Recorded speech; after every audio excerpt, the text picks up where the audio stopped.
Y aunque todo cambia alrededor, su voz permanece firme en mi interior. 30 minutos de reflexión pueden abrir un corazón a Dios. Porque como escrito está, no solo de pan vive el hombre, no, sino de la palabra que sale de Dios.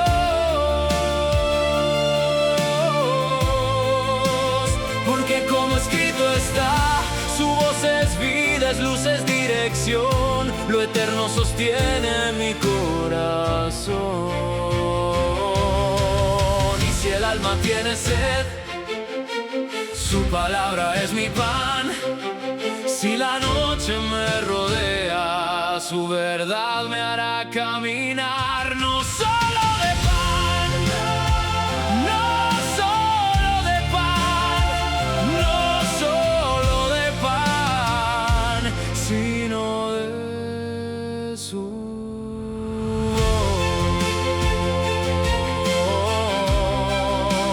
No.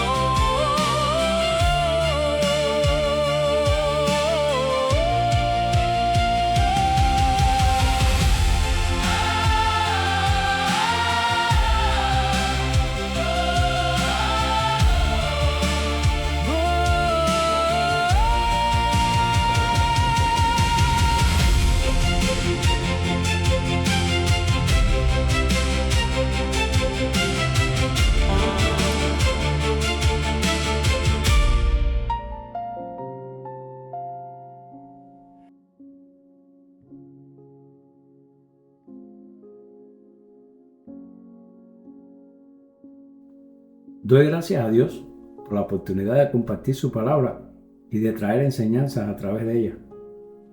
Hoy les quiero invitar a abrir su Biblia en el libro de Hechos, capítulo 20, versículo 27.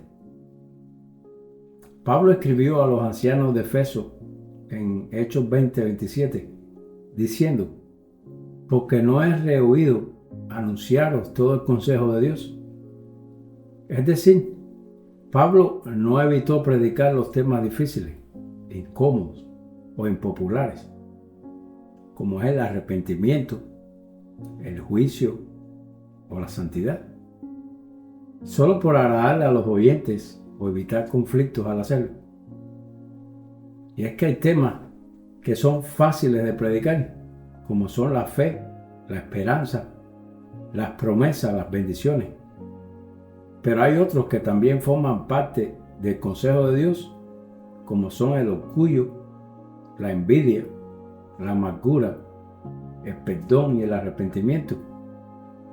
Y el mensaje de hoy comienza precisamente con esta pregunta: ¿cuál es el pecado que puede sentarse en la primera fila de nuestras iglesias, cantar los himnos, levantar las manos, predicar un sermón y aún así destruir lentamente toda una congregación desde adentro? Ese pecado tiene un nombre y es la envidia. La envidia es como una polilla o comején que se va comiendo a su paso todo lo bueno que encuentra. Pero, ¿qué es también la envidia? La envidia es el pecado que cuestiona la soberanía de Dios. Quiero que buscamos lo que dice Santiago capítulo 3, versículo 13 al 18. Comienza diciendo: ¿quién es sabio y entendido entre vosotros? Muestre por la buena conducta sus obras en sabia mansedumbre. Pero si tenéis celos amargos y contención en vuestro corazón, no os hartéis ni mintáis contra la verdad, porque esa sabiduría no es la que desciende de lo alto, sino terrenal, animal, diabólica. Porque donde hay celos y contención, allí hay perturbación y toda obra perversa. Pero la sabiduría que es de lo alto es primeramente pura, después pacífica, amable, benigna, llena de misericordia y de buenos frutos, sin incertidumbre ni hipocresía. Y el fruto de justicia se siembra en paz para aquellos que hacen la paz. Podemos leer también en 1 Corintios, capítulo 12, versículos 4 al 11. Allí dice: ahora bien, hay diversidad de dones, pero el Espíritu es el mismo. Y hay diversidad de ministerios, pero el Señor es el mismo. Y hay diversidad de operaciones, pero Dios, que hace las cosas en todos, es el mismo. Pero a cada uno les es dada la manifestación del Espíritu para provecho. Porque a este es dada por el Espíritu palabra de sabiduría, a otro palabra de ciencia según el mismo Espíritu, a otro fe, que es también por el mismo Espíritu, y a otro dones de sanidades por el mismo Espíritu, a otro el hacer milagros, a otro profecía, a otro discernimiento de espíritus, a otro diversos géneros de lenguas, a otro interpretación de lenguas. Pero todas estas cosas las hace uno y el mismo Espíritu, repartiendo a cada uno en particular como Él quiere. Entonces, pasando al mensaje de hoy, podemos ver que vivimos en una época donde la comparación parece inevitable. Y una cosa interesante es que en tiempos antiguos teníamos que estar en un lugar para ver de forma presencial con nuestros propios ojos los talentos de otros. Pero en esta sociedad, en este mundo tecnológico donde vivimos, como son las redes sociales, los éxitos, los talentos, las oportunidades de los demás, la forma en que los demás son bendecidos, se riegan, se pasan rápidamente a través de los medios sociales. Pero podemos también entender que la comparación no es algo que nace con la tecnología, sino que es algo que nació en el mismo corazón del ser humano. Lamentablemente, ese mismo espíritu puede infiltrarse en la iglesia, porque la envidia no distingue entre miembros, líderes, ministros o pastores. Nadie es inmune si deja de guardar su corazón. Y tristemente, este sentimiento puede esconderse detrás de una sonrisa de alguien que nos dice: amado mío, hermano mío, o simplemente un comentario aparentemente inocente. Y curiosamente, la Biblia habla mucho más de la envidia de lo que solemos pensar. No porque Dios quiera avergonzarnos a través de ella, sino porque sabe que este pecado tiene el potencial de destruir familias, ministerios y, si es posible, iglesias enteras. Pero hoy quiero que veamos algo que es aún más profundo. Podemos ver la envidia superficialmente y decir, bueno, es algo que afecta a una persona en específico. Sin embargo, la envidia no es solamente un problema entre dos personas, es también un problema entre una persona y Dios. ¿Por qué dice esto, pastor? Qué bueno que lo pregunte. Porque cada vez que envidiamos lo que Dios hizo con otra persona, estamos diciendo, aunque nunca lo expresemos con estas palabras: Señor, yo no estoy de acuerdo en la manera en que tú repartiste tus bendiciones. Y es de esto de lo que hablan estos dos pasajes que leímos anteriormente. Es por ello que la envidia es tan peligrosa, porque no solamente hiere al hermano, también ofende a Dios, que soberanamente distribuye sus dones, que hace las cosas acorde a su voluntad. Entonces, podemos decir sin equivocarnos que la envidia siempre nace cuando perdemos de vista lo que es la soberanía de Dios. Podemos leer en Génesis 4, al versículo del 3 al 8, dice: y aconteció andando el tiempo que Caín trajo del fruto de la tierra una ofrenda a Jehová, y Abel trajo también de los primogénitos de sus ovejas, de lo más gordo de ellas. Y miró Jehová con agrado a Abel y a su ofrenda, pero no miró con agrado a Caín y a la ofrenda suya. Y se ensañó Caín en gran manera, y decayó su semblante. Entonces Jehová dijo a Caín: ¿por qué te has ensañado? ¿Y por qué has decaído tu semblante? Si bien hicieres, ¿no serás enaltecido?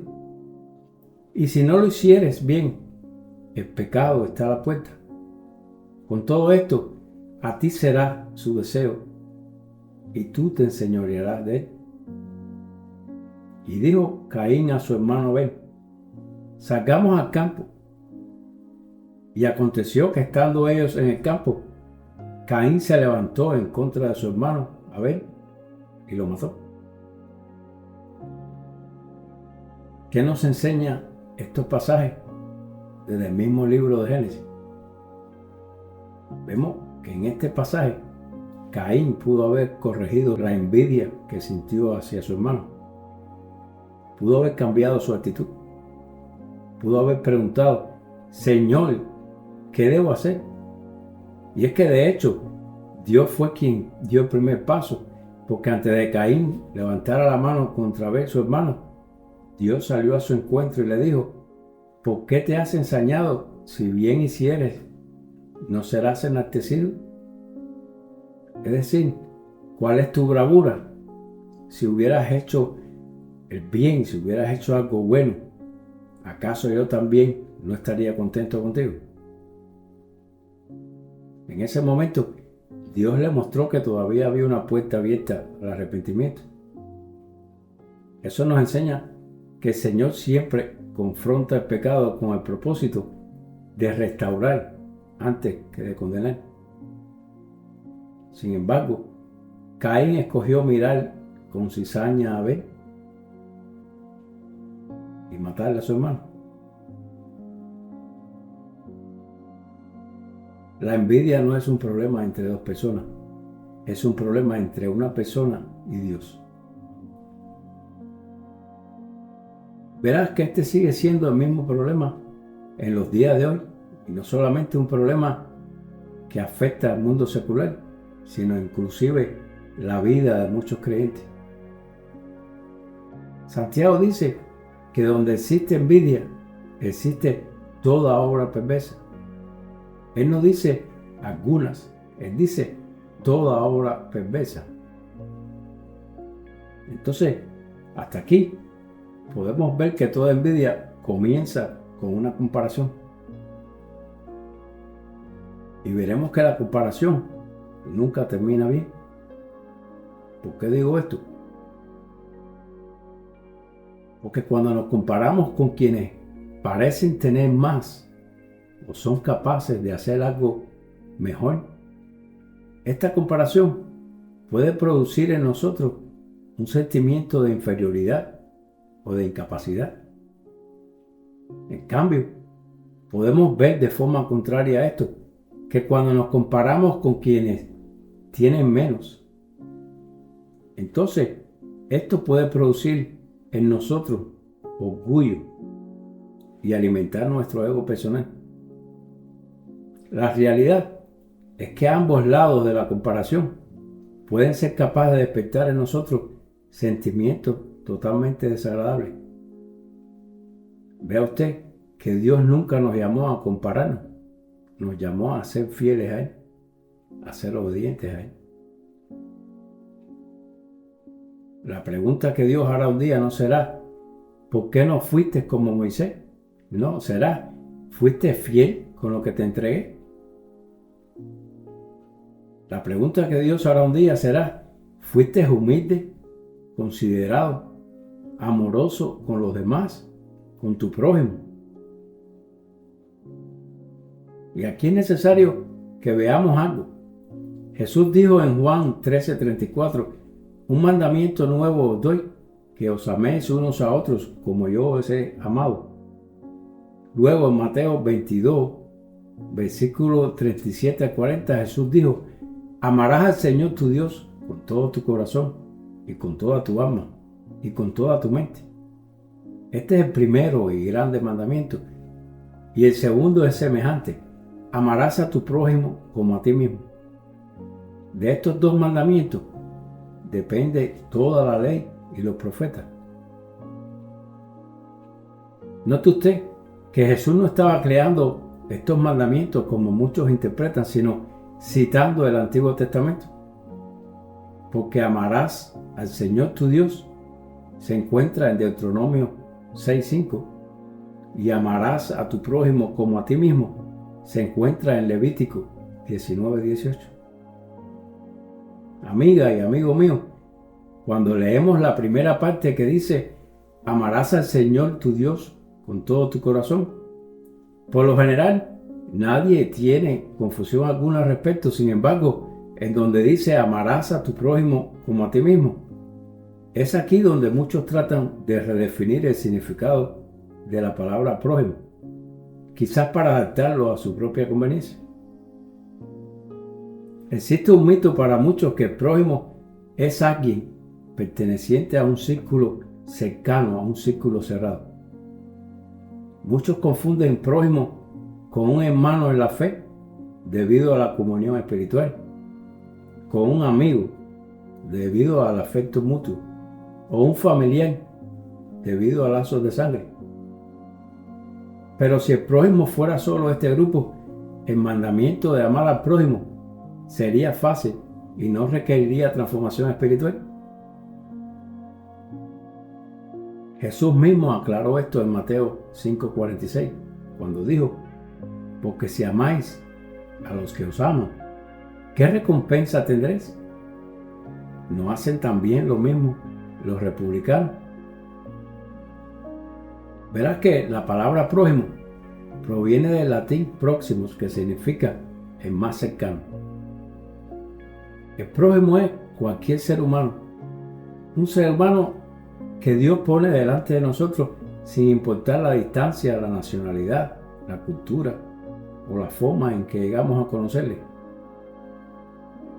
Jesús en Lucas capítulo 10, versículos 25 al 37, usa una parábola que es la parábola del buen samaritano para romper el prejuicio de toda la congregación. Les explico.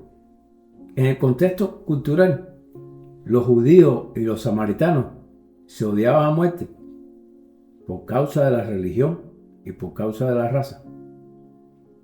Y en esta parábola de Jesús, el sacerdote y el levita, que eran los más religiosos de la época, dice que pasaron de largo ante un judío que estaba en el suelo herido. Sin embargo, el samaritano, que era despreciado por el sacerdote y el levita, no miró la religión ni la nacionalidad del herido, solo vio su necesidad y le ayudó. Resulta que desde un punto de vista, para el sacerdote y para el levita, el samaritano, quien era el enemigo, realmente fue quien vino terminando a actuar como el prójimo. En Lucas 10, el intérprete de la ley preguntó: ¿y quién es mi prójimo? Sin embargo, Jesús respondió con otra pregunta. Él le dijo: ¿quién de estos tres te parece que fue el prójimo del que cayó? Entonces, ahora que dejamos claro quién es el prójimo que nuestro Señor Jesús nos ordena amar, ¿podemos decir que la envidia es un acto de amor hacia nuestro prójimo? Claramente que no. No solamente no es un acto de amor hacia el prójimo, sino que la envidia es también un acto de desobediencia a Dios. La envidia es una ofensa a la soberanía de Dios. Y es ahí donde encontramos el corazón del mensaje.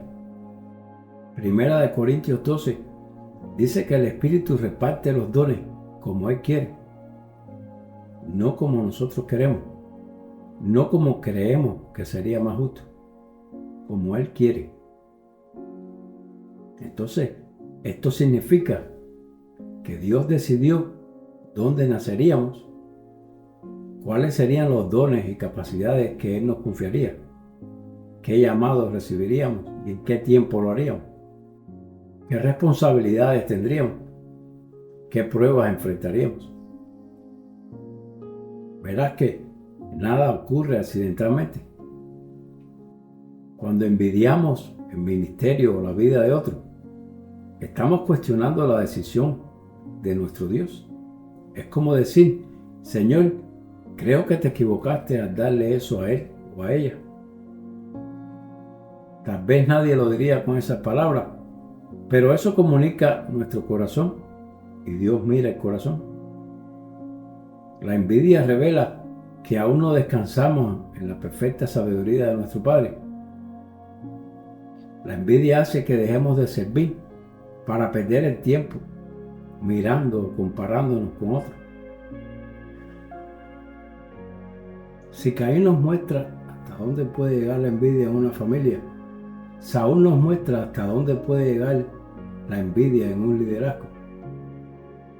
Verás que el rey Saúl, antes de la envidia, gobernaba. Después de la envidia, perseguía. La vida de Saúl muestra cómo los celos y la obsesión cambiaron por completo su propósito, transformando a un líder protector en un perseguidor consumido por el temor. La envidia puede cambiar nuestras prioridades. Su liderazgo inicial estaba bendecido por la unción, pero la envidia nubló su juicio y lo llevó a perder el respaldo de Dios y el respeto de su pueblo. Muchos ministerios se estancan no porque Dios haya dejado de hablar, sino porque dejaron de mirar a Cristo para mirar al hermano. Y la palabra hermano me recuerda lo mismo que ocurrió con José. Sus hermanos no pudieron soportar el favor que Dios había puesto sobre su vida y terminaron vendiéndolo como si fuera un esclavo. Verás que la envidia siempre intenta derribar aquello que no puede celebrar. La envidia no es un problema entre dos personas, es un problema entre una persona y Dios. En Mateo 13, versículos 54 a 58, Jesús regresa a Nazaret y enseña con sabiduría y con poder, que dejan a todos completamente asombrados. Sin embargo, en lugar de alegrarse, la reacción de sus vecinos se basó en el prejuicio. Las Escrituras describen reacciones que rayan en el desprecio y la envidia por parte de los habitantes de su pueblo Nazaret. Podemos ver en otro pasaje, en Juan 7, 3 y 5, que sus propios hermanos, Jacob, José, Simón y Judas, lo presionan para que vaya a Judea a exhibirse. El texto dice de forma tajante: porque ni aun sus hermanos creían en él. ¿Qué nos dice todo esto? Nos dice que si al mismo Señor lo trataron con esa hostilidad dentro de su propia tierra, incluyendo a aquellos que eran parte de su familia, aquellos que estaban supuestos a apoyarle, a estar más cerca de él, entonces no debería asombrarnos el rechazo hacia todo aquel que intente imitar los pasos y la enseñanza de Jesús. Todo aquel que trate de levantar la voz por la verdad o vivir bajo sus enseñanzas se expondrá a ser rechazado de igual manera. Mire usted que el desprecio del mundo no es una señal de fracaso, sino la confirmación de que estamos incomodando a la oscuridad con la misma luz que un día fue rechazada en Nazaret. La envidia tiene el poder profundamente destructivo que nubla la razón, corrompe los corazones más cercanos a nosotros. Porque cuando usted decide crecer, sanar o cambiar su vida, la respuesta del entorno rara vez es la admiración o el apoyo. Al contrario, puede ser el rechazo. ¿Por qué pasa esto? Porque te juzgarán por tu pasado. Porque las personas prefieren recordarte como eras antes para no aceptar tu transformación actual. Por otro lado, tenemos que la cercanía física a veces crea un muro gigante de desconfianza espiritual. Y por último, algo que es una triste regla del ser humano, que un líder o sabio sufra más desprecio en su propio hogar que fuera de él. Hermanas y hermanos míos, el cuerpo de Cristo no funciona por competencia. Esto lo entendemos en la carta de Pablo a los Corintios. En 1 Corintios 12, Pablo presenta una imagen extraordinaria de lo que es el cuerpo de Cristo. Pablo dice: el ojo nunca compite con la mano, el pie nunca intenta ser oído. Cada miembro entiende su función. El problema comienza cuando un miembro deja de admirar el diseño del cuerpo y empieza a desear el lugar del otro. Verás que la envidia contradice totalmente lo que es la naturaleza de la iglesia. Es algo anacrónico dentro de la iglesia. El Nuevo Testamento lo define como una obra de la carne que destruye la unidad del cuerpo espiritual. Imagine usted por un momento que sus manos se nieguen a trabajar porque quisieran ser ojos, que sus pies se nieguen a trabajar porque quisieran ser ojos. Todo el cuerpo se enfocaría en mirar nada más. ¿Y quién caminará? ¿Quién traerá los alimentos a la boca del cuerpo? Mire usted qué locura, todo el cuerpo sufriría. Pues esto también puede ocurrir espiritualmente en una iglesia donde los ministros compiten. La envidia introduce chismes, rivalidades y una desconfianza mutua. Pronto dejarán de funcionar como cuerpo. Esta actitud les convertirá en una organización llena de individualismo. Y Cristo no murió por doctrina u organizaciones.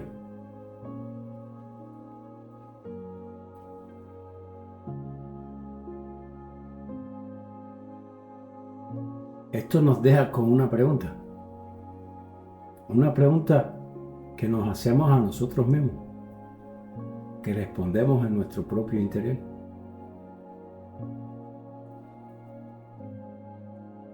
¿Cómo saber si la envidia está dentro de mi corazón?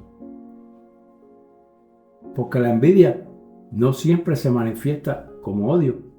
A veces aparece de formas muy sutiles. Y aquí hay algunas preguntas para examinarnos a nosotros mismos. Me alegro sinceramente cuando Dios levanta a otro. ¿Puedo celebrar el crecimiento de otra iglesia como un triunfo para el reino de Dios, no como una competencia rival entre una iglesia y otra? ¿Me incomoda que otro predique o se exprese mejor que yo? ¿Me incomoda que otro alabe, cante mejor que yo? ¿Me molesta que otro reciba algún reconocimiento y no yo? Critico constantemente a quienes Dios está usando. Comparto con alegría lo que otros hacen para Dios. Les apoyo, les aliento. Aquellos que han comenzado un ministerio nuevo para Dios. Si alguna respuesta de esta le produce incomodidad, no huya de la convicción, más bien, corra usted hacia la cruz, porque el Espíritu Santo revela para restaurar nuestro interior. Nunca lo hace para destruirnos. Eso es parte de lo que es el crecimiento y la madurez espiritual.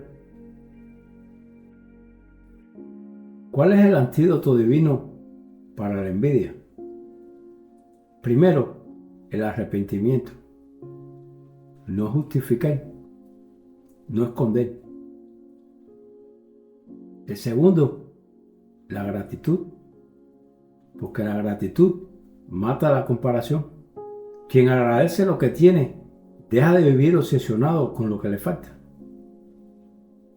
El tercero es la humildad, porque todo lo que tenemos vino de Dios, es decir, Dios lo permitió en nuestras vidas.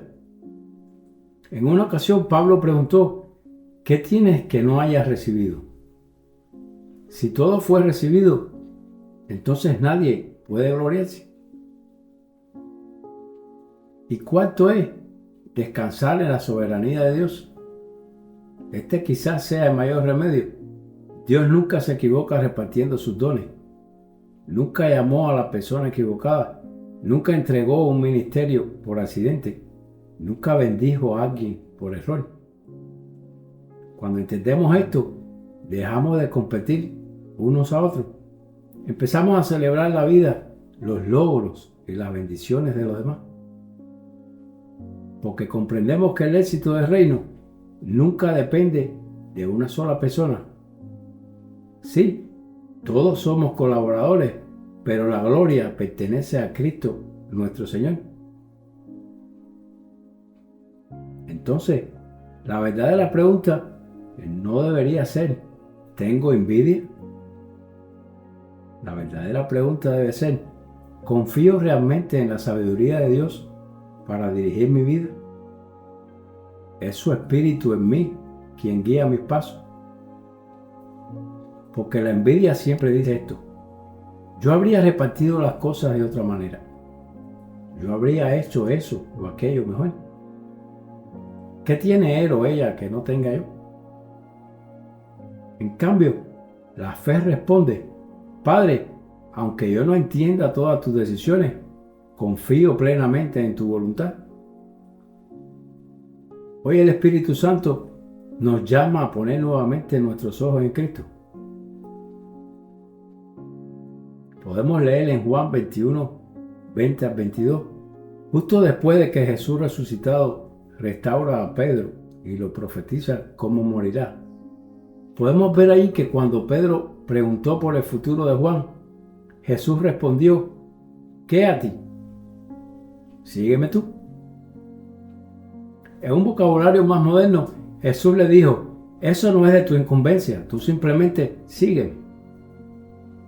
Verá usted que esta sigue siendo la respuesta de Jesús el día de hoy. Él dice, no mires el llamado de otro, no midas tu vida por el ministerio ajeno, no cuestiones la distribución de los dones ni lo que yo hago, las bendiciones que otros reciben. Sígueme a mí, porque Él sabe exactamente dónde colocarte, cuándo promoverte y cómo usarte para su gloria. Porque ya sea que lloremos, cantemos, vivamos o muramos, en todo podemos glorificar a nuestro Señor. Cuando la iglesia deja de competir y comienza a complementarse, el mundo podrá ver el verdadero cuerpo de Cristo, un cuerpo unido, humilde, lleno de amor y de la presencia del Espíritu de Dios. La envidia nos lleva a mirar a otros con comparación. En cambio, el amor nos lleva a mirar a otros con compasión.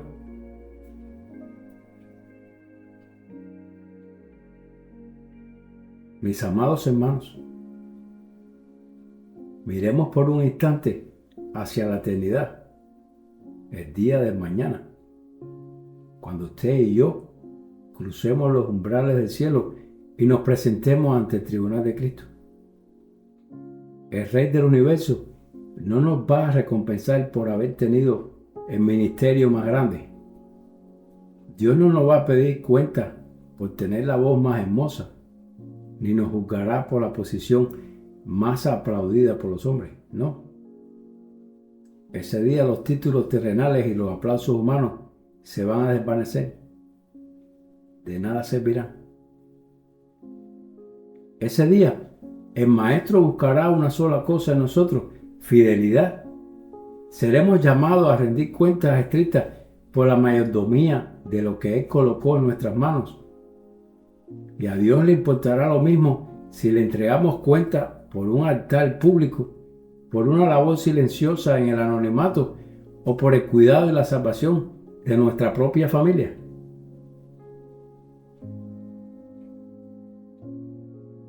Por eso, hoy les hago un llamado urgente de parte del Espíritu Santo. Dejemos de mirar el campo ajeno y comencemos a cultivar el nuestro. Dejemos de vigilar el llamado del hermano y enfoquémonos toda nuestra fuerza en honrar el diseño que Dios nos dio. El cielo no es una pista de competencia. La iglesia es un cuerpo. Y cuando usted y yo comprendemos que Dios es infinitamente sabio, que Él jamás se equivoca en la distribución de sus dones, la rivalidad se muere, la comparación se quiebra y aprendemos a celebrar con un gozo santo la gracia que fluye en la vida de los demás.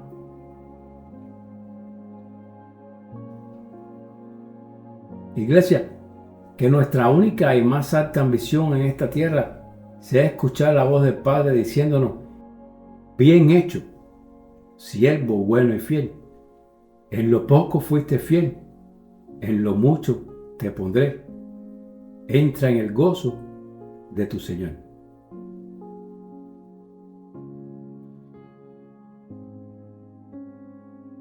Pido a Dios Todopoderoso que este mensaje no caiga en tierra infértil, que esta palabra sacuda nuestras prioridades, rompa toda cadena de envidia y produzca el fruto eterno que el cielo está esperando de nosotros.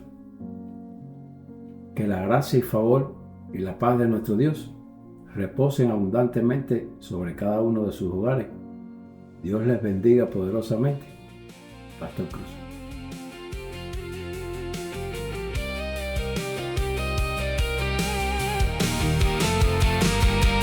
Cuando el espejo devuelve la mirada, ya no te deja mirar atrás. Todo lo que lanzas vuelve a ti y te va a encontrar. Cuando el espejo devuelve la mirada, te señala justo a ti.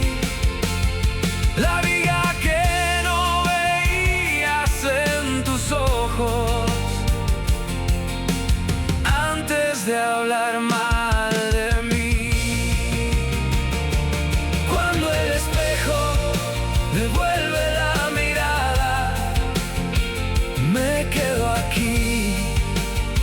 Todo regresa sin ruido y el reflejo me mira a los ojos.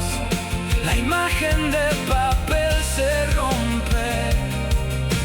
rompe y yo me quedo aquí, aquí.